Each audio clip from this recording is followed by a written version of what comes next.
ವಿದ್ಯಾರ್ಥಿಗಳೇ, ಎಲ್ಲರಿಗೂ 4ನೇ ಸೆಮಿಸ್ಟರ್ಗೆ ಸ್ವಾಗತ. ನಿಮಗೆ 4ನೆಯ ಸೆಮಿಸ್ಟರ್ ನಲ್ಲಿ ಇರುವಂತಹ ಅರ್ಥಶಾಸ್ತ್ರದ ಪತ್ರಿಕೆಯ ಹೆಸರು ಸಾರ್ವಜನಿಕ ಅರ್ಥಶಾಸ್ತ್ರ.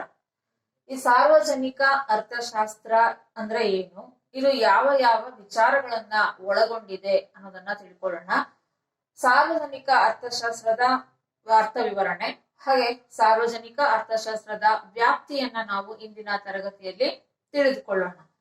ಸಾರ್ವಜನಿಕ ಅರ್ಥಶಾಸ್ತ್ರ ಈ ಒಂದು ಪರಿಕಲ್ಪನೆ ಬರೋದಿಕ್ಕೆ ಪ್ರಮುಖ ಕಾರಣ ಏನು ಅನ್ನೋದನ್ನ ಮೊದಲು ನಾವು ತಿಳ್ಕೊಳ್ಬೇಕು. 19ನೆಯ ಶತಮಾನದಲ್ಲಿ ಕೇವಲ ಪೊಲೀಸ್ ರಾಷ್ಟ್ರ ಅಥವಾ ಪೊಲೀಸ್ ರಾಜ್ಯ ಅನ್ನೋ ಒಂದು ಕಲ್ಪನೆ ಇತ್ತು. ಪೊಲೀಸ್ ರಾಜ್ಯದ ಕಲ್ಪನೆಯಲ್ಲಿ ಸರ್ಕಾರದ ಚಟುವಟಿಕೆಗಳು ಅತ್ಯಂತ ಮಿತವಾಗಿದ್ವು. ಏನ್ ಮಾಡ್ತಿತ್ತು ಸರ್ಕಾರ ಆಗ ಅಂದ್ರೆ ರಾಷ್ಟ್ರವನ್ನ ರಕ್ಷಣೆ ಮಾಡ್ತಿತ್ತು, ಜೊತೆಗೆ ಕಾನೂನು ಮತ್ತು ಸುವ್ಯವಸ್ಥೆಯನ್ನ ಪರಿಪಾಲನೆ ಮಾಡ್ತಾ ಇತ್ತು, ಹಾಗೆ ನ್ಯಾಯ ಪರಿಪಾಲನೆಯನ್ನ ಮಾಡ್ತಾ ಇತ್ತು. ಈ 3 ಕೆಲಸಗಳು ಮಾತ್ರ ಸರ್ಕಾರದ ಆದ್ಯ ಕರ್ತವ್ಯಗಳು ಆಗಿತ್ತು. ಯಾವಾಗ 19ನೇ ಶತಮಾನಕ್ಕಿಂತ ಮುಂಚೆ ಪೊಲೀಸ್ ರಾಷ್ಟ್ರದ ಪರಿಕಲ್ಪನೆಯಲ್ಲಿ ಕೇವಲ ರಾಷ್ಟ್ರದ ರಕ್ಷಣೆ ಅಂದ್ರೆ ಶತ್ರುಗಳಿಂದ ರಾಷ್ಟ್ರವನ್ನ ರಕ್ಷಣೆ ಮಾಡೋದು, ರಾಷ್ಟ್ರದ ಒಳಗಡೆ ಕಾನೂನು ಮತ್ತು ಸುವ್ಯವಸ್ಥೆಯನ್ನ ಪರಿಪಾಲನೆ ಮಾಡೋದು, ನ್ಯಾಯವನ್ನ ಪರಿಪಾಲನೆ ಮಾಡೋದು, ಇವಿಷ್ಟು ಮಾತ್ರ ಸೀಮಿತವಾಗಿತ್ತು ಸರ್ಕಾರದ ಚಟುವಟಿಕೆಗಳು. ಆದರೆ ನಂತರ ಏನಾಯ್ತು ಅಂದ್ರೆ 20ನೇ ಶತಮಾನದಲ್ಲಿ ಕಲ್ಯಾಣ ರಾಜ್ಯ ಪರಿಕಲ್ಪನೆ ಅಥವಾ ಸುಖಿ ರಾಜ್ಯ ಪರಿಕಲ್ಪನೆ ಅಸ್ತಿತ್ವಕ್ಕೆ ಬಂತು. 20ನೇ ಶತಮಾನದಲ್ಲಿ ಕಲ್ಯಾಣ ರಾಜ್ಯ ಅಥವಾ ಸುಖಿ ರಾಜ್ಯ ಪರಿಕಲ್ಪನೆ ಅಸ್ತಿತ್ವಕ್ಕೆ ಬಂತು. ಆಗ ಸರ್ಕಾರದ ಚಟುವಟಿಕೆಗಳು ಹೆಚ್ಚಾಯಿತು. ಕೇವಲ ಈ ಒಂದು ಪ್ರಾಚೀನ ಅಥವಾ ಈ ಒಂದು ಹಳೆಯ ಕೆಲಸಗಳ ಜೊತೆಗೆ, ಹಳೆಯ ಕೆಲಸಗಳು ಏನಾಗಿತ್ತು, ಪೊಲೀಸ್ ರಾಷ್ಟ್ರದಲ್ಲಿ ಏನ್ ಮಾಡ್ತಿತ್ತು ಅದರ ಜೊತೆಗೆ ಬೇರೆ ಬೇರೆ ಕೆಲಸಗಳನ್ನ ಸರ್ಕಾರ ಮಾಡ್ಲೇಬೇಕಾಗಿತ್ತು. ಅಂದ್ರೆ ಬರೀ ರಾಷ್ಟ್ರ ರಕ್ಷಣೆ, ನ್ಯಾಯ ಪರಿಪಾಲನೆ ಅಥವಾ ಕಾನೂನು ಸುವ್ಯವಸ್ಥೆಯ ಪರಿಪಾಲನೆ ಅಷ್ಟೇ ಅಲ್ಲ, ಅದರ ಜೊತೆಗೆ ಜನರ ಯೋಗಕ್ಷೇಮ. ಇಲ್ಲಿ ಕಲ್ಯಾಣ ರಾಜ್ಯ ಸುಖಿ ರಾಜ್ಯ ಅಂದ್ರೆ ಗರಿಷ್ಠ ಜನರ ಗರಿಷ್ಠ ಯೋಗಕ್ಷೇಮವನ್ನ ಕಾಪಾಡಬೇಕಾಗಿರೋದು ಸರ್ಕಾರದ ಆದ್ಯ ಕರ್ತವ್ಯ. ಹೀಗಾಗಿ ಸರ್ಕಾರ ಆರೋಗ್ಯ, ಶಿಕ್ಷಣ, ನೈರ್ಮಲ್ಯ, ಸಾರಿಗೆ ವ್ಯವಸ್ಥೆ ಈ ಎಲ್ಲವನ್ನ ಸಹ ಕಡ್ಡಾಯವಾಗಿ ಮೂಲಭೂತ ಸೌಲಭ್ಯಗಳು ಅಥವಾ ಸಾಮಾಜಿಕ ಮೌಲ್ಯೋತ್ಪಾದಕಗಳನ್ನ ಜನರಿಗೆ ಒದಗಿಸೋದು ಸರ್ಕಾರದ ಆದ್ಯ ಕರ್ತವ್ಯ ಆಗಿತ್ತು. ಸರ್ಕಾರ ಇಲ್ಲಿ ಬಡತನವನ್ನ ನಿರ್ಮೂಲನೆ ಮಾಡಬೇಕು, ನಿರುದ್ಯೋಗವನ್ನ ನಿರ್ಮೂಲನೆ ಮಾಡಬೇಕು, ಹೆಚ್ಚು ಉದ್ಯೋಗ ಅವಕಾಶಗಳನ್ನ ಒದಗಿಸಿ ಕೊಡಬೇಕು, ಜೊತೆಗೆ ಸಾರಿಗೆ ಸಂಪರ್ಕವನ್ನ ಒದಗಿಸಬೇಕು, ನೈರ್ಮಲ್ಯವನ್ನ ಕಾಪಾಡಬೇಕು, ಜನರಿಗೆ ಉತ್ತಮ ಆರೋಗ್ಯವನ್ನ ಕಲ್ಪಿಸಿ ಕೊಡಬೇಕು, ಶಿಕ್ಷಣವನ್ನ ಕೊಡಬೇಕು. ಇದೆಲ್ಲ ಸರ್ಕಾರದ ಮೂಲಭೂತ ಕರ್ತವ್ಯಗಳು ಆದವು. ಯಾವಾಗ 20ನೇ ಶತಮಾನದಲ್ಲಿ ಈ ಸುಖಿ ರಾಜ್ಯ ಅಥವಾ ಪೊಲೀಸ್ ರಾಜ್ಯದ ಪರಿಕಲ್ಪನೆಯಲ್ಲಿ. ಹಾಗೆ ಆರ್ಥಿಕ ಅಭಿವೃದ್ಧಿಯ ಜೊತೆಗೆ ಸಾಮಾಜಿಕ ಅಭಿವೃದ್ಧಿ ಮತ್ತೆ ಸಾಮಾಜಿಕ ನ್ಯಾಯ, ಸಾಮಾಜಿಕ ಜವಾಬ್ದಾರಿಯನ್ನ ಸ್ಥಾಪನೆ ಮಾಡೋದು ಸರ್ಕಾರದ ಕರ್ತವ್ಯ ಆಯಿತು. ಈ ಸುಖಿ ರಾಜ್ಯದ ಪರಿಕಲ್ಪನೆಯಲ್ಲಿ ಸರ್ಕಾರದ ಕಾರ್ಯಕ್ಷೇತ್ರ ವಿಶಾಲವಾಯಿತು ಅಥವಾ ವಿಸ್ತರಿಸ್ತಾ ಹೋಯಿತು. ಜವಾಬ್ದಾರಿಯುತ ಚಟುವಟಿಕೆಗಳನ್ನ ಸರ್ಕಾರ ಮಾಡಬೇಕಾಗಿ ಬಂತು. ಅಂದ್ರೆ ಇಲ್ಲಿ ನ್ಯಾಯಬದ್ಧ ವಿತರಣೆ, ಇರುವ ಸಂಪನ್ಮೂಲಗಳನ್ನ ಸಮರ್ಪಕವಾಗಿ, ಸರಕುಗಳನ್ನ ನ್ಯಾಯಬದ್ಧವಾಗಿ ವಿತರಣೆ ಮಾಡಬೇಕು, ಸಾರ್ವಜನಿಕ ಸರಕುಗಳನ್ನ ಉತ್ಪಾದನೆ ಮಾಡಬೇಕು, ಸಾರ್ವಜನಿಕರಿಗೆ ಉಪಯೋಗವಾಗುವಂತಹ ಸರಕುಗಳನ್ನ ಉತ್ಪಾದನೆ ಮಾಡಬೇಕು, ಅವುಗಳನ್ನ ನ್ಯಾಯಬದ್ಧವಾಗಿ ವಿತರಣೆ ಅಂದ್ರೆ ಎಲ್ಲರಿಗೂ ಸಮಾನವಾಗಿ ಹಂಚಿಕೆಯನ್ನ ಮಾಡಬೇಕು. ಹಾಗೆ ಈ ಎಲ್ಲ ರೀತಿಯ ಕರ್ತವ್ಯ, ಸ್ಥಿರತೆಯನ್ನ ಸಾಧನೆ ಮಾಡಬೇಕು, ಮತ್ತೆ ಆರ್ಥಿಕ ಅಭಿವೃದ್ಧಿಯನ್ನ ಸಾಧನೆ ಮಾಡಬೇಕು, ಸುಸ್ಥಿರ ಅಭಿವೃದ್ಧಿಯನ್ನ ಸಾಧನೆ ಮಾಡಬೇಕು. ಇದೆಲ್ಲಾನು ಸಹ ಸರ್ಕಾರದ ಜವಾಬ್ದಾರಿ, ಕಡ್ಡಾಯವಾಗಿ ಸರ್ಕಾರ ಮಾಡಲೇಬೇಕಾದ ಕರ್ತವ್ಯಗಳು. ಹೀಗಾಗಿ ಸರ್ಕಾರದ ವೆಚ್ಚ ಹೆಚ್ಚಾಗ್ತಾ ಹೋಯ್ತು. ಸಾರ್ವಜನಿಕ ಕ್ಷೇತ್ರದಲ್ಲಿ ಅಥವಾ ಇತರ ಚಟುವಟಿಕೆಗಳಲ್ಲಿ ಸರ್ಕಾರದ ಹಸ್ತಕ್ಷೇಪ ಹೆಚ್ಚಾಗ್ತಾ ಹೋಯ್ತು.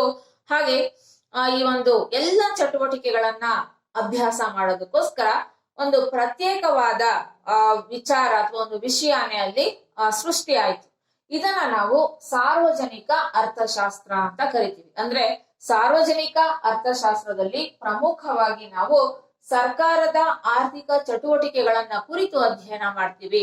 2 ಅಂಕಗಳ ಪ್ರಶ್ನೆ ಕೇಳ್ತಾರೆ.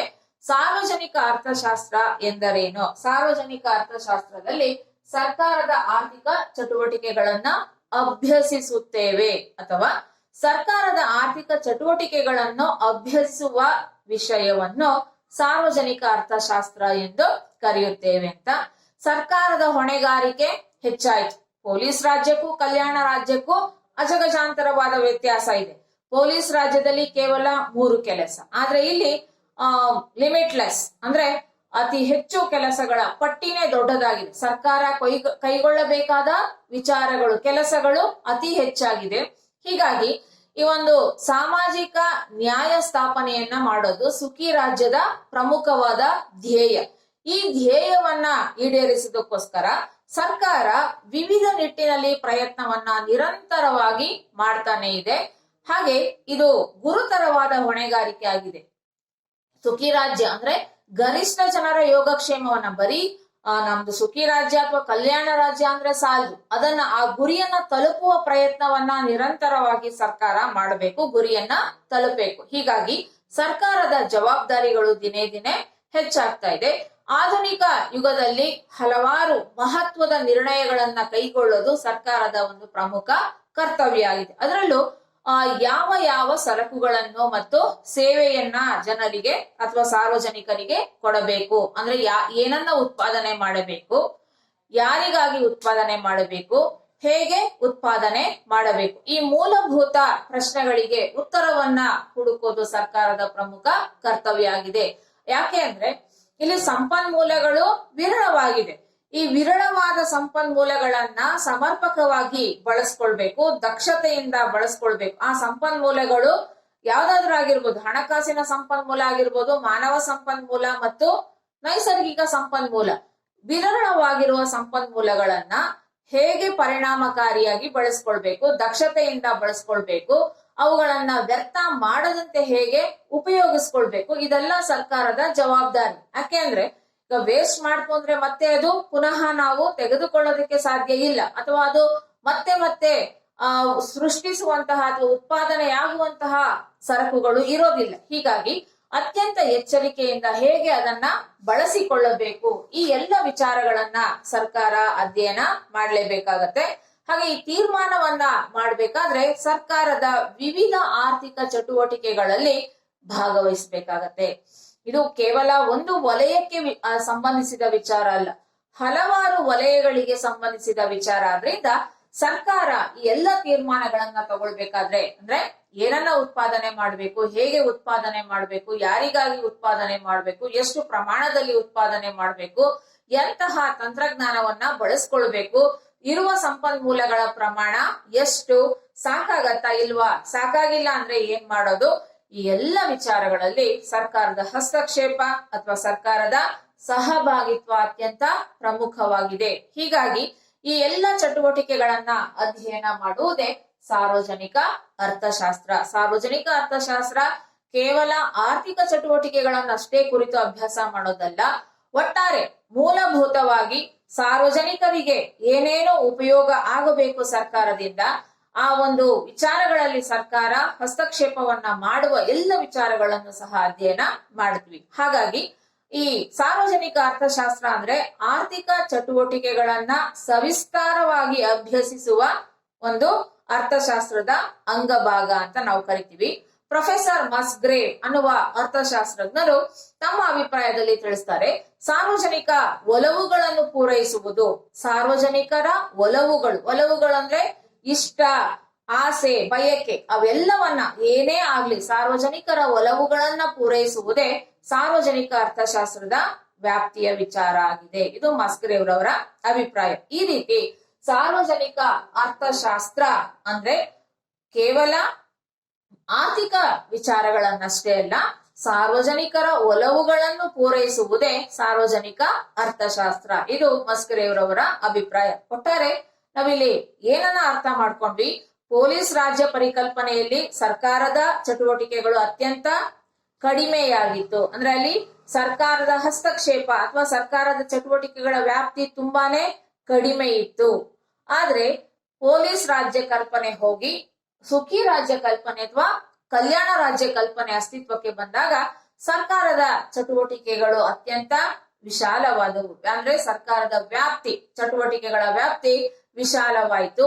ಪೊಲೀಸ್ ರಾಜ್ಯದಲ್ಲಿ ಅಲ್ಲಿ ಚಟುವಟಿಕೆಗಳು ತುಂಬಾ ಸಂಕುಚಿತವಾಗಿತ್ತು. ಹೀಗಾಗಿ ಪ್ರತಿಯೊಂದರಲ್ಲೂ ಸಾಮಾಜಿಕ ಸರಕುಗಳನ್ನ ಉತ್ಪಾದನೆ ಮಾಡೋದು, ಸಾಮಾಜಿಕ ನ್ಯಾಯವನ್ನ ಪರಿಪಾಲನೆ ಮಾಡೋದು, ಸರಕುಗಳ ಸಮಾನ ವಿತರಣೆಯನ್ನ ಮಾಡೋದು, ಸುಸ್ಥಿರ ಅಭಿವೃದ್ಧಿಯನ್ನ ಸಾಧಿಸುವುದು, ಆರ್ಥಿಕ ಅಭಿವೃದ್ಧಿಯನ್ನ ಸಾಧಿಸುವುದು, ಹಾಗೆ ಜನರ ಯೋಗಕ್ಷೇಮವನ್ನ ಹೆಚ್ಚಿಸೋದಕ್ಕೆ ಮೂಲಭೂತ ಸೌಲಭ್ಯಗಳು, ಸಾರಿಗೆ, ಸಂಪರ್ಕ, ಮತ್ತೆ ಶಿಕ್ಷಣ, ಆರೋಗ್ಯ, ನೈರ್ಮಲ್ಯ ಇವೆಲ್ಲವನ್ನ ಸಹ ಒದಗಿಸುವುದು ಸರ್ಕಾರದ ಆದ್ಯ ಕರ್ತವ್ಯ ಆಗಿದೆ. ಈ ಎಲ್ಲವನ್ನ ಅಧ್ಯಯನ ಮಾಡುವುದೇ ಸಾರ್ವಜನಿಕ ಅರ್ಥಶಾಸ್ತ್ರ. ನಂತರ ಈಗ ನಾವು ಸಾರ್ವಜನಿಕ ಅರ್ಥಶಾಸ್ತ್ರ ಅಂದ್ರೆ ಏನು ಅನ್ನೋದನ್ನ ತಿಳ್ಕೊಂಡ್ವಿ. ಈಗ ಸಾರ್ವಜನಿಕ ಅರ್ಥಶಾಸ್ತ್ರ ಯಾವ ಯಾವ ವ್ಯಾಪ್ತಿಯಲ್ಲಿ ಯಾವ ಯಾವ ವಿಚಾರಗಳನ್ನ ಒಳಗೊಂಡಿದೆ? ಸಾರ್ವಜನಿಕ ಅರ್ಥಶಾಸ್ತ್ರದ ವ್ಯಾಪ್ತಿ ವಿಶಾಲವಾಗಿದೆ. ವ್ಯಾಪ್ತಿಯಲ್ಲಿ ಬರುವಂತಹ ಪ್ರಮುಖ ವಿಷಯಗಳು ಏನು ಅನ್ನೋದನ್ನ ತಿಳ್ಕೊಳ್ಳೋಣ. ಮೊದಲನೇದಾಗಿ ಸಂಪನ್ಮೂಲ ಹಂಚಿಕೆ.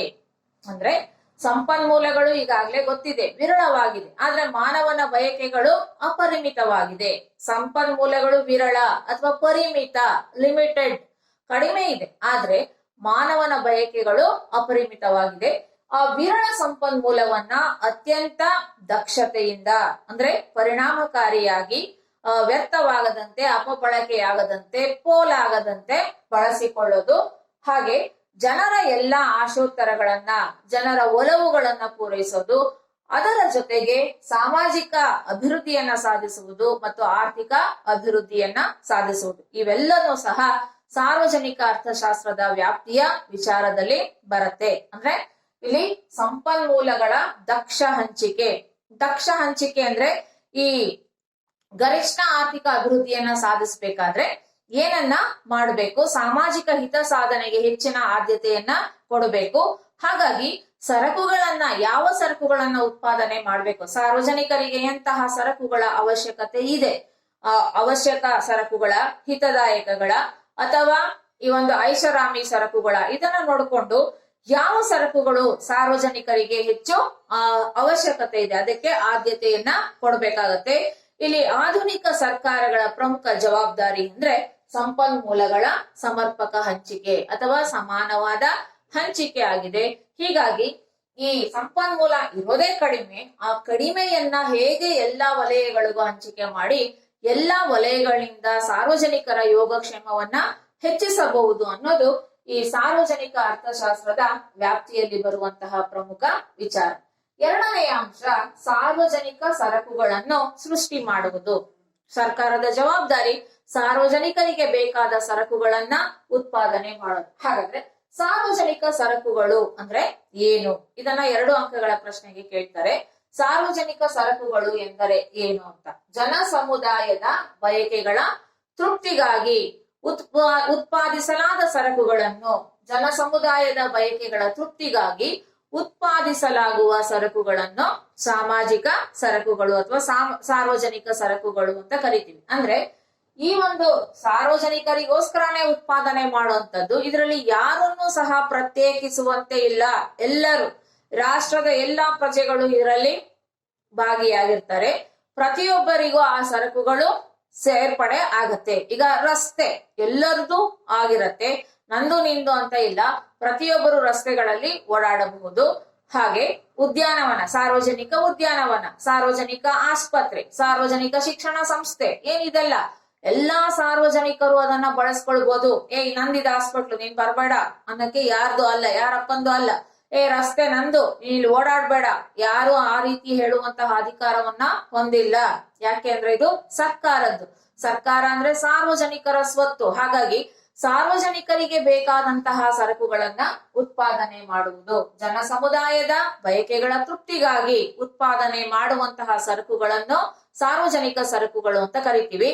ಇಲ್ಲಿ ಯಾವುದೇ ಒಬ್ಬ ವ್ಯಕ್ತಿಯನ್ನ ಪ್ರತ್ಯೇಕ ಮಾಡುವ ಅಧಿಕಾರ ಯಾರಿಗೂ ಸಹ ಇರಲ್ಲ. ಹಾಗಾಗಿ ಈ ಸಾರ್ವಜನಿಕ ಸರಕುಗಳನ್ನ ಸಾಮಾಜಿಕ ಸರಕುಗಳು ಅಂತಾನು ಸಹ ಕರೀತಾರೆ. ಸಾರ್ವಜನಿಕ ಸರಕುಗಳನ್ನು ಸಾಮಾಜಿಕ ಸರಕುಗಳು ಅಂತಾನು ಸಹ ಕರೀತಾರೆ. ಯಾಕೆ ಅಂದ್ರೆ ಸಮಾಜದಲ್ಲಿ ಎಲ್ಲಾ ಜನರಿಗೆ ಅನ್ವಯವಾಗುವ ಸಾಮೂಹಿಕ ಬಯಕೆಗಳನ್ನ ಜನ ಸಮುದಾಯದ ಬಯಕೆಗಳು ಅಂತ ಕರಿತೀವಿ.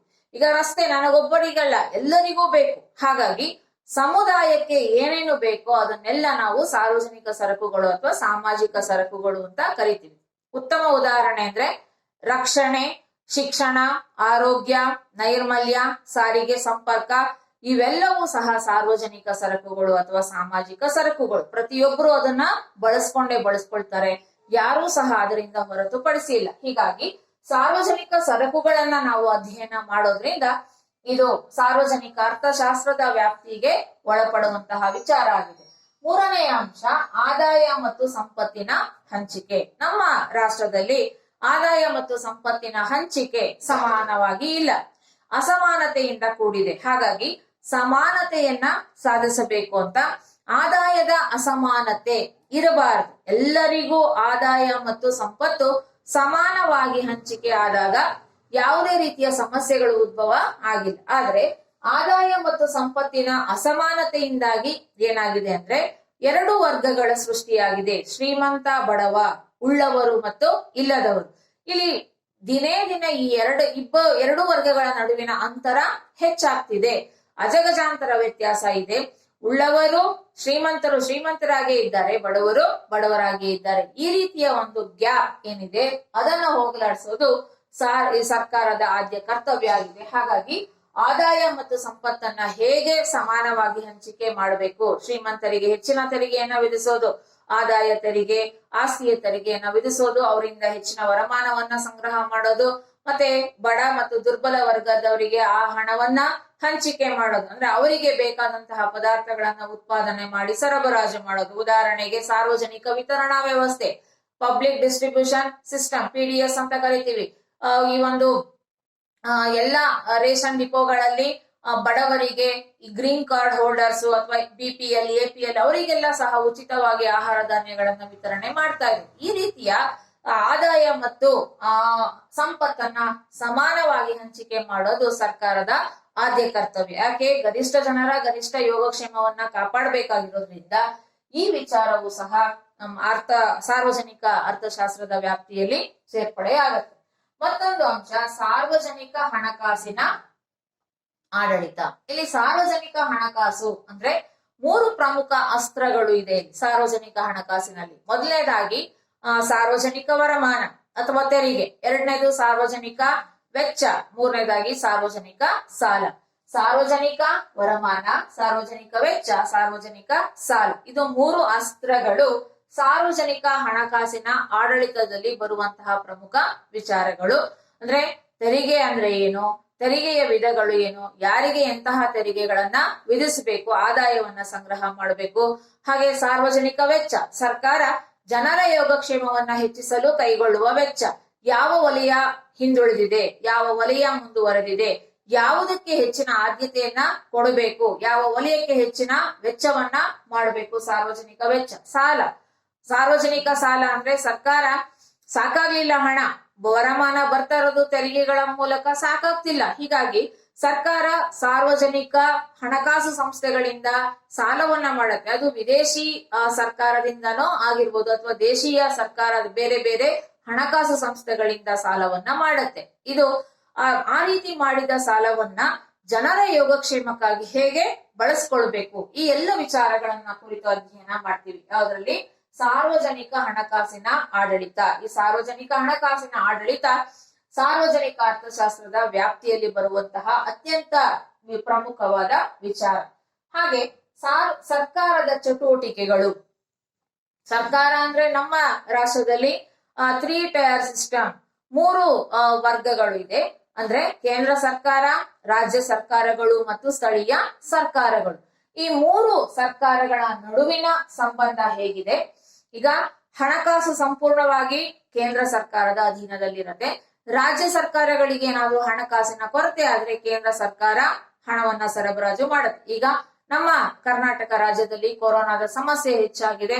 ನಮ್ಮ ರಾಜ್ಯಕ್ಕೆ ಬೇಕಾದಂತಹ ಎಲ್ಲ ಹಣಕಾಸಿನ ಅಥವಾ ಬೇರೆ ರೀತಿಯ ನೆರವನ್ನ ರಾಜ್ಯ ಸರ್ಕಾರ ಮಾಡಬೇಕಾಗಿರೋದು, ಕೇಂದ್ರ ಸರ್ಕಾರ ಮಾಡಬೇಕಾಗಿರೋದು ಅದರ ಆದ್ಯ ಕರ್ತವ್ಯ ಆಗಿದೆ. ಹೀಗೆ ಸ್ಥಳೀಯ ಸರ್ಕಾರಗಳು ಅಂದ್ರೆ ಗ್ರಾಮೀಣ ಪ್ರದೇಶದಲ್ಲಿ ಗ್ರಾಮ ಪಂಚಾಯಿತಿಗಳು, ತಾಲೂಕು ಹಂತದಲ್ಲಿ ತಾಲೂಕು ಪಂಚಾಯಿತಿಗಳು, ಈ ರೀತಿ ಜಿಲ್ಲಾ ಹಂತದಲ್ಲಿ ಜಿಲ್ಲಾಡಳಿತ, ಇವೆಲ್ಲವೂ ಸಹ ಸೇರಿ ಜನರಿಗೆ ಬೇಕಾದಂತಹ ಏನು ಸೌಕರ್ಯಗಳನ್ನ ಒದಗಿಸಿಕೊಡಬೇಕು, ಜನರಿಗೆ ಮೂಲಭೂತ ಸೌಲಭ್ಯಗಳನ್ನ ಒದಗಿಸಿಕೊಡಬೇಕು, ಜನರ ಯೋಗಕ್ಷೇಮವನ್ನ ಹೆಚ್ಚಿಸಬೇಕು. ಹೀಗೆ ಈ ಸರ್ಕಾರದ ಚಟುವಟಿಕೆಗಳಲ್ಲಿ ಕೇಂದ್ರ ಸರ್ಕಾರದ ಚಟುವಟಿಕೆಗಳು ಏನು, ಕೇಂದ್ರ ಸರ್ಕಾರದ ಚಟುವಟಿಕೆಗಳ ವ್ಯಾಪ್ತಿ ಏನು, ರಾಜ್ಯ ಸರ್ಕಾರಗಳ ಚಟುವಟಿಕೆಗಳ ವ್ಯಾಪ್ತಿ ಏನು, ಸ್ಥಳೀಯ ಸರ್ಕಾರಗಳಿಗೆ ಎಂತಹ ಅಧಿಕಾರ ಇದೆ, ಎಂತಹ ಜವಾಬ್ದಾರಿಯನ್ನ ನೀಡಲಾಗಿದೆ, ಇವನ್ನೆಲ್ಲ ನಾವು ಅಧ್ಯಯನ ಮಾಡ್ತೀವಿ. ಹಾಗೆ ಮತ್ತೊಂದು ಅಂಶ, ಸಾರ್ವಜನಿಕ ಅರ್ಥಶಾಸ್ತ್ರ ವಾಸ್ತವ ವಿಜ್ಞಾನನ ಮಾದರಿ ವಿಜ್ಞಾನನ. ಈ ವಿಚಾರದಲ್ಲಿ ಭಿನ್ನಾಭಿಪ್ರಾಯಗಳಿದೆ. ಅರ್ಥಶಾಸ್ತ್ರಜ್ಞರಲ್ಲಿ ಭಿನ್ನಾಭಿಪ್ರಾಯ ಇದೆ, ಒಮ್ಮತ ಅಭಿಪ್ರಾಯ ಇಲ್ಲ. ಒಂದು ಗುಂಪಿನ ಅರ್ಥಶಾಸ್ತ್ರಜ್ಞರು ಏನ್ ಹೇಳ್ತಾರೆ ಅಂದ್ರೆ ಸಾರ್ವಜನಿಕ ಅರ್ಥಶಾಸ್ತ್ರ ವಾಸ್ತವ ವಿಜ್ಞಾನ ಅಂತ ಹೇಳ್ತಾರೆ. ಇನ್ನೊಂದು ಗುಂಪಿನ ಅರ್ಥಶಾಸ್ತ್ರಜ್ಞರು ಸಾರ್ವಜನಿಕ ಅರ್ಥಶಾಸ್ತ್ರ ಮಾದರಿ ವಿಜ್ಞಾನ ಅಂತ ಹೇಳ್ತಾರೆ. ಒಟ್ಟಾರೆ ಇದು ವಾಸ್ತವ ವಿಜ್ಞಾನನೂ ಹೌದು, ಮಾದರಿ ವಿಜ್ಞಾನನೂ ಹೌದು ಅನ್ನುವ ಒಂದು ಕನ್ಕ್ಲೂಷನ್ಗೆ ಬಂದಿದ್ದಾರೆ. ಇದು ವಾಸ್ತವ ವಿಜ್ಞಾನ ಹೇಗೆ ಅಂದ್ರೆ ವಿವಿಧ ಧ್ಯೇಯೋದ್ದೇಶಗಳ ಈಡೇರಿಕೆಗಾಗಿ ಬೇರೆ ಬೇರೆ ಧ್ಯೇಯೋದ್ದೇಶಗಳು, ಒಂದು ಗುರಿ ಇಲ್ಲ.